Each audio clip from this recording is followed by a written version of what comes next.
ናችሁ ወደ ዚህ ቻናል ተከታታዮች በዚህ ዝግጅት ደግሞ አንድ ሰው የቋሚ ጥርስ በተለያየ ምክንያት ለማሰራት ይሄዳል። ይሄ ማለትም ሰዎች አርቲፊሻል ጥርስ ለማሰራት ክሊኒክ ሲሄዱ ወዲያውኑ አርቲፊሻል ጥርሱ መድረስ አይችልም። ይሄ ባደጉት አገራትም ቢሆን እንደዚሁ ነው የሚሆነው። በተለይ የተለያዩ የተወሰኑ ቀናት ወይም ደግሞ ሳምንታትን ቋሚ አርቲፊሻል ጥርሶችን ለመስራት ይወስዳል። እንደዚህ በሚደረግበት ሰዓት ታዲያ ታካሚዎች አንደኛ የነበራቸውን ፈገግታቸውን በቀላሉ ሊያጡ ይችላሉ።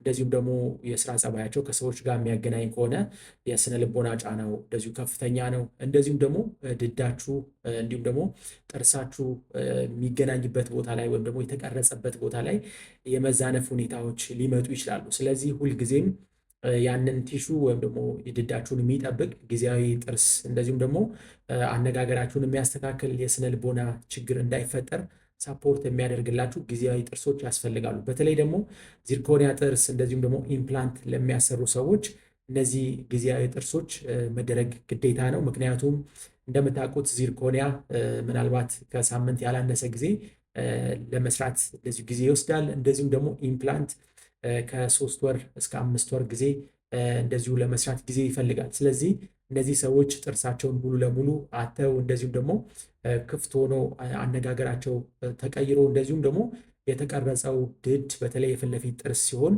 የድዱ ቅርጽ መጠበቅ ያስፈልጋል። ስለዚህ ጊዜያዊ ጥርሶች ወይም ደግሞ አርቲፊሻል ጥርሶችን ማድረግ ያስፈልጋቸዋል። እነዚህ ጊዜያዊ ጥርሶች አማራጭ አላቸው። በኮምፖዛይት ወይም ደግሞ በአክሪሊክ ልንሰራቸው እንችላለን። እነዚህ ጊዜያዊ ጥርሶች የፔሸንቱን ወይም ደግሞ የታካሚውን ደህንነት እንደዚሁም ደግሞ የታካሚውን ስነ ልቦና ይጠብቃሉ። እንደዚሁም ደግሞ ቢያንስ ከ2 ሳምንት እስከ 4 ወር ወይም 5 ወር ድረስ እነዚህ ጊዜያዊ ጥርሶች ማገልገል ይችላሉ።